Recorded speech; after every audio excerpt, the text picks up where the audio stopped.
আমার পাশে আশিক আমাদের সোলজার একাডেমির ছাত্র, এখান থেকে প্রস্তুতি নিয়ে প্রথমবারেই পুলিশ কনস্টেবল পদে ছেলে চাকরি পেয়েছে।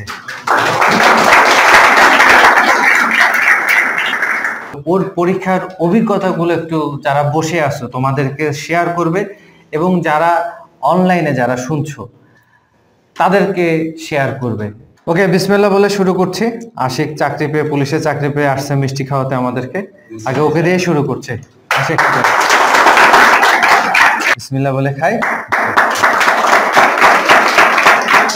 আশিক 47 ব্যাচের স্টুডেন্ট। আশিকের বাসা রংপুর জেলাতে, রংপুর জেলার গঙ্গাচড়া উপজেলায় এর বাসা।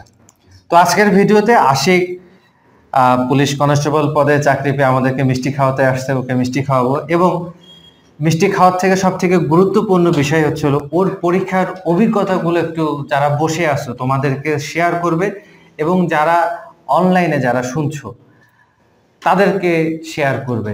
যে পরীক্ষার অভিজ্ঞতাগুলো, পুলিশের মাঠের পরীক্ষার অভিজ্ঞতাগুলো যদি তোমরা আগে থেকে জেনে যেতে পারো, এক্ষেত্রে তোমাদেরও পুলিশ কনস্টেবল পদে যারা পরীক্ষা দিতে যাবা তোমাদেরও কাজে লাগবে। বুঝাতে পারছি? আশিক, কত তারিখে মাঠ করলা পুলিশে? স্যার 8, 9, 10 3 দিন, মানে ফেব্রুয়ারি মাসে? জি স্যার, ফেব্রুয়ারি মাসে 2023 সালের 8, 9, 10 এই 3 দিন মাঠ হয়েছে। তো যখন পরীক্ষা দিতে গেলে বাবা প্রথম দিন পুলিশে, তাও রংপুর থেকে কতজন পরীক্ষা দিতে গেছিল আনুমানিক? 3,500 থেকে 4,000 মতো। 3,500-4,000 মতো প্রাথমিক অবস্থায়। ওখান থেকে প্রথম দিনে কতজন টিকছে তাও আনুমানিক? স্যার 2,500 মতো টিকছে। 2,500 মতো, মানে মাপ যোগ, বুকের মাপ, মেডিকেল চেকআপ, কাগজপাতি, অনেক কিছু বিষয় আছে, এগুলো যাচাই বাছাই করার পরে প্রথম দিনে টিকে যাবে। টিকে যাওয়ার পরে দ্বিতীয় দিন এবং তৃতীয় দিনে শারীরিক ইভেন্ট গুলো হবে আর কি। তো দ্বিতীয় দিনে তোমাদের শারীরিক ইভেন্ট হলো। জি স্যার। 200 মিটার হলো, লং জাম্প হলো, হাই জাম্প হলো, ঠিক আছে? Push up sir. এরপরে পুশ আপ হলো। জি স্যার। তো প্রথম দিন শারীরিক পরীক্ষায় আনুমানিক তো কতজন বাদ পড়লো? স্যার ওখান থেকে 500 মতো বাদ পড়ছে। 500 মতো বাদ পড়ে গেছে। 500 মতো বাদ পড়ে প্রথম দিনের পরীক্ষা শেষ। মনে রাখিও কিন্তু সংখ্যাটা 2,500-এর মতো ছিল। পরের দিন পরীক্ষায়, শারীরিক পরীক্ষায় 500-র মতো আউট হয়ে গেল। খুব মনোযোগ দিয়ে শুনতে হবে, ঠিক আছে? এরপরে তৃতীয় দিনে আবার পরীক্ষা আছে। তৃতীয় দিনে 12 ফিট রোপ ক্লাইম্বিং আছে, 1600 মিটার রয়েছে এবং 30 ফিট ড্রাগিং রয়েছে। তৃতীয় দিনের পরীক্ষায় কতজন তাও বাদ পড়লো? 1600 মিটারে স্যার অনেকগুলো বাদ পড়ছে। 1600 থেকে স্যার 600 মতো স্যার ঠিক আছে। 600 মতো? জি স্যার। 600 মিটার হার্ড করছিল সবচেয়ে বেশি এবার। আচ্ছা, কাউকে ছাড় দেয়নি? না স্যার। যদি প্রস্তুতি না নেওয়া থাকতো বাবা ওখানে কি পারা যেত? স্যার কোনো সম্ভবই না, প্রস্তুতি ছাড়া কোনোভাবেই সম্ভব না। তো যাই হোক, প্রস্তুতির বিষয়গুলো নিয়ে একটু আলোচনা পরে করতেছে। আগে পরীক্ষায় কি কি আসছিল, কি কি হয়েছে সেটাই একটু শুনি। তো 1600 মিটারে বাদ পড়ার পরে, বাকি ইভেন্ট গুলো থেকে বাদ পড়ার পরে তোমরা লিখিত পরীক্ষার জন্য টোটাল কতজন থাকলো? 600 মতো। 600-র মতো লিখিত পরীক্ষায় থাকলো, ঠিক আছে? লিখিত পরীক্ষায় যখন অংশগ্রহণ করলা, লিখিত পরীক্ষায় অংশগ্রহণ করে যখন প্রশ্ন দিল, প্রশ্ন পাইলা এবং সোলজার ট্রেনিং একাডেমিতে বসে যখন প্রস্তুতি নিচ্ছিলা, তো ওই প্রস্তুতির আলোকে কি প্রশ্নগুলো আসছিল নাকি অন্য টাইপের আসছিল? না স্যার, আমি স্যার প্রশ্ন পেয়ে মনে করছিলাম যে কত তাড়াতাড়ি আমার শেষ হবে স্যার। তাই স্যার আমি সবগুলাই পারছি, এমনকি আমি স্যার দেখছি যে সবগুলো আমার কাছে মোটামুটি প্রশ্ন। আমি দেখছি রংপুরের প্রশ্ন যেটা আসছিল সেটা শুনছি আমি পরীক্ষা শেষ হওয়ার পরে। মোটামুটি আমি যেটা দেখছি যে 45 নম্বরের মধ্যে একাডেমির পড়ানো বিষয় থেকে প্রায় 37-38 নম্বরের প্রশ্ন হুবহু কমনই আসছে বলতে গেলে। বুঝতে পারছে কি? তো এটা কিন্তু কম না, 45-এর মধ্যে 37-38। এবার অনেক জেলার পরীক্ষা হয়ে গেছে 2023-এ, অনেক জেলার মধ্যে কিন্তু পুলিশ, রংপুর জেলার পুলিশের লিখিত পরীক্ষাটা খুব কঠিন হয়েছে, খুবই কঠিন হয়েছে। তো তারপরও আশিক পারছে বলেই পরীক্ষায় চান্স পেয়েছে পুলিশ কনস্টেবল। তো যাই হোক আশিক, কি কি আসলে একটু যদি এদেরকে বলো, বা যারা শুনছে আগামীতে যারা পুলিশে পরীক্ষা দিতে যাবে, লিখিত পরীক্ষার বিষয়গুলো যেগুলো একটু মনে আছে এগুলো একটু বলো। বাংলায় কি হলো? বাংলায় রচনা ছিল 2টা। একটা ছিল কম্পিউটার ব্যবহার, দৈনন্দিন জীবনে কম্পিউটারের ব্যবহার। দ্বিতীয় ছিল 21 চেতনা। আচ্ছা। আর তারপর ছিল স্যার আপনার বাগধারা ছিল। বাগধারা ছিল 4টা। আচ্ছা। 4টা 4 মার্ক। তারপর সন্ধি বিচ্ছেদ ছিল 4টা। আচ্ছা। বাংলা এটাই শেষ। সেকেন্ড ছিল স্যার একটা প্যারাগ্রাফ ছিল, মাই মাদার। My mother.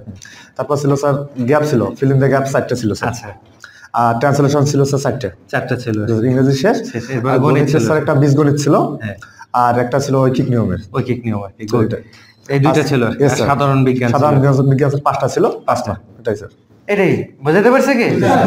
তো লিখিত পরীক্ষার ফলাফল যেদিন আনতে গেছো, জি স্যার, সবাই তো গেছিলা পরীক্ষা দিয়ে, যেদিন সকালে পরীক্ষার ফলাফল আনতে গেলা, পরীক্ষার কেন্দ্রে মাঠে বসে কি মনে হচ্ছিল ওই সময়টা?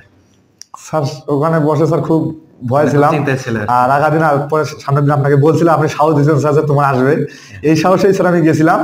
আর যে স্যার ফার্স্ট স্যার দেখি প্রথমেই সিরিয়ালটা ছিল আমার স্যার। আচ্ছা, রিটার্নে স্যার 6 নম্বর পজিশনে আমি ছিলাম, আমার সামনে ছিল 5 নম্বর ছিলাম, রিটেনে 6 নম্বর পজিশনে ছিল আমাদের ছাত্র, ঠিক আছে। আচ্ছা, তো রিটেন পরীক্ষা যখন ফলাফল পেলা, তাও ওই 600 জনের মধ্যে কতজন টিকলা? 233 জন টিকছে। দেখো কোথায় ছিল 4500, ওখান থেকে কমতে কমতে এখন 233 জনে আসলো। তো লিখিত পরীক্ষায় ফলাফল পাওয়ার পরে তোমাদের ভাইবা পরীক্ষা সেদিনই হয়েছে, ওই দিনই ভাইবা পরীক্ষা হয়েছে। ভাইবা পরীক্ষায় কোন ধরনের কোশ্চেন গুলো আসছিল একটু যদি বলো। ভাইবা পরীক্ষা নিজের জানার সম্পর্কে, যেগুলো ভালো নিজের সম্পর্কে এবিলিটি, নিজের সম্পর্কে জানতে চাবে, নিজের বাবা মা কি করো, এগুলো জানতে চাইছে স্যার শুধু।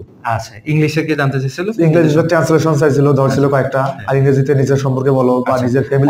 অনেক জেলায় বাবা দেখা যায় যে ভাইবা পরীক্ষায় 4 জন 5 জন কয়েকজন করে ডাক দেয়। তোমার রংপুরে কয়জন করে ডাক দেয়? আমাদের রংপুরে একজন করে ডাকছিল, একজন করে ডাক দিচ্ছে, বোঝা গেছে কি? তো ভাইবা পরীক্ষায় দেওয়ার পরে যখন ফাইনালি রেজাল্ট পেলা, যে টিকসো কি টেকো নেই, তখন রেজাল্ট পাওয়ার পরে কি মনে হলো? সেই মুহূর্তে তো স্যার বলার মতো না স্যার। আচ্ছা, আনন্দ স্যার সেটা ধরা রাখার মতো নয়। আর সবকিছু সম্ভব হয়েছে আপনার দোয়া এবং আপনার পরিশ্রম, এখানে শেখানো সবকিছু সম্ভব হয়েছে স্যার। গুড। ও আমাদের পরিশ্রমের পাশাপাশি সব থেকে বড় কথা, ও নিজেই কিন্তু অনেক পরিশ্রম করছে, বুঝতে পারছো কি? আমি দেখছি পরীক্ষার সময় রাত জেগে জেগে প্রচুর পড়ালেখা করছে, ফিজিক্যাল ট্রেনিং গুলো আমাদের একাডেমিতে প্রচুর অনুশীলন করছে আর কি। তো যাই হোক, 233 জনের মধ্যে কতজন চান্স পেল ফাইনালি? 111 জন। 111 জন ফাইনালি চান্স পেল। সবার জন্য একটা করতালি দাও। এই 111 জনের মধ্যে আমাদের সোলজার ট্রেনিং একাডেমির ছাত্র কিন্তু আশিক আছে, আরেকজনও আছে আর কি, মিঠাপুকুর জেলার রাসেল নাম আর কি, বুঝতে পারছো কি? ও চান্স পেয়েছে, ও হয়তো ইনশাল্লাহ আগামীতে আসবে, এসে তোমাদেরকে মিষ্টি খাওয়াবে আর কি। তো পর্যায়ক্রমে 2023 সালে সারা বাংলাদেশে অনেক শিক্ষার্থী আমাদের সোলজার ট্রেনিং একাডেমির ছাত্র, যারা কিনা পুলিশে ইনশাল্লাহ চাকরি পেয়েছে আর কি, বোঝা গেছে কি? তো যাই হোক, আশিক যারা চিন্তা করছে পরীক্ষার প্রস্তুতির জন্য সোলজার একাডেমিতে আসবে কি আসবে না, তাদের উদ্দেশ্যে যদি একটু কিছু বলো। আমি একটাই বলবো, যদি মনে স্বপ্ন থাকে যে আমি চাকরি করব বা আমার ইচ্ছা চাকরি করা, সেক্ষেত্রে প্রস্তুতি নেওয়া ছাড়া কোনো বিকল্প নেই। প্রস্তুতি ছাড়া কখনোই চাকরি পাওয়া সম্ভব না। আর তাহলে প্রস্তুতি নিতে হলে বাসায় বসে থেকে স্যার কখনোই প্রস্তুতি নেওয়া সম্ভব না, তাহলে আসতে হবে, মাধ্যমে প্রস্তুতি নিতে হবে। সেক্ষেত্রে স্যার বেস্ট মাধ্যম আছে আমাদের soldier training academy. Soldier training একাডেমিতে এসে যদি একটা কারো পুলিশ কনস্টেবল পদের জন্য একটা প্রবল প্রস্তুতিটা যদি থাকে, তাহলে আশা করি শারীরিক ইভেন্টে সে তো ভালো করবেই, পাশাপাশি লিখিত পরীক্ষা এবং ভাইবা পরীক্ষা তো ইনশাল্লাহ সে ভালো করবে। বুঝতে পারছি কি? আশিকের জন্য সবাই দোয়া করবে। সামনে আশিক ট্রেনিং এ চলে যাবে, ট্রেনিং শেষ করে যাতে ওর গর্বিত যে ড্রেস পুলিশ কনস্টেবল সেটা পরে যাতে জনগণের সেবায়, বাংলাদেশের জনগণের সেবায় সে যাতে নিজেকে নিয়োজিত করতে পারে, বুঝতে পারছো কি? এই আর কি বিষয়। আর আশিককে এখন মিষ্টি খাওয়ানো হবে, ঠিক আছে? আশিক আসছে মিষ্টি খাওয়াতে, আশিককে মিষ্টি খাওয়াবো, সে সুবাদে তোমরাও মিষ্টি খাবা। আর অনলাইনে যারা স্টুডেন্ট আছে তোমাদেরকে খাওয়াতে পারলাম না, তোমাদের জন্য অনেক দোয়া এবং শুভকামনা থাকলো। তোমরা যারা পুলিশ কনস্টেবল পদে পরীক্ষা দিতে যাবা, খুব ভালোভাবে প্রস্তুতি নিয়ে যাবা, আর শারীরিক ইভেন্ট গুলো ভালোভাবে শিখে যাবা, লিখিত পরীক্ষার জন্য ভালোভাবে প্রিপারেশন নিয়ে যাবা, ভাইবা পরীক্ষার জন্য প্রিপারেশন নিয়ে যাবা। দেখবা যে নিজের যোগ্যতা ইনশাল্লাহ চাকরি হবে। নিজের যোগ্যতা ছাড়া ওখানে কারো ধরা লাগছিল? নো স্যার, সবাই নিজের যোগ্যতাই পাইছে। ওখানে এসপি স্যাররা কি বলছে একটু শোনাও একটু। ওখানে এসপি স্যাররা বলছে যে এখানে নিজের যোগ্যতা ছাড়া কখনো সম্ভব না, কেউ মাধ্যম নিয়ে আসবেন না, মাধ্যম নিয়ে আসলে কখনোই চাকরি স্যার হবে না। আর ফিটনেস বা লিখিত পরীক্ষায় না টিকলে কখনোই সম্ভব না এখানে চাকরি পাওয়া। বুঝতে পারছে কি?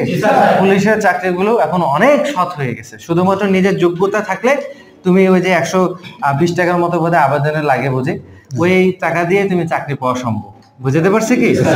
তো ভালোভাবে প্রিপারেশন নিয়ে যাবা, কোনো লোকজনের ধরার প্রয়োজন নাই, কোনো দালাল মাধ্যম ধরার প্রয়োজন নাই, শুধুমাত্র নিজের যোগ্যতা বাড়ানোর পিছনে যতটুকু শ্রম এবং পরিশ্রম করা উচিত সেটাই তুমি করো সঠিক গাইডলাইন মেনে, তাহলে দেখবা যে নিজের স্বপ্ন পূরণ করতে পারছো। থ্যাংক ইউ আশিক, তুমি আসছো চান্স পাওয়ার পরে, এসে তোমাদেরকে অনেক কিছু বললো, আশা করি কাজে লাগবে। তো কাজে লাগবে না? কাজে লাগতে হবে, এবং সর্বোপরি আমাদের একাডেমির দিক নির্দেশনা এবং আমার কথা মেনে চলবে কি চলবে না? সবসময় চলতে হবে। যদি চলতে পারো তাহলে ইনশাল্লাহ আশিকের মতো নিজের যোগ্যতায় একদিন পুলিশ কনস্টেবল হইতে পারবা। বুঝতে পারছে কি? Thank you very much. দোয়া করবা সবাই আশিকের জন্য এবং আমাদের জন্য, ঠিক আছে? আমরা যাতে আরো বেশি বেশি করে ট্রেনিং করাতে পারি, এই বছরে যাতে আরো অনেক শিক্ষার্থী পুলিশ কনস্টেবলে নিজের যোগ্যতায় চান্স পেতে পারে। Thank you very much.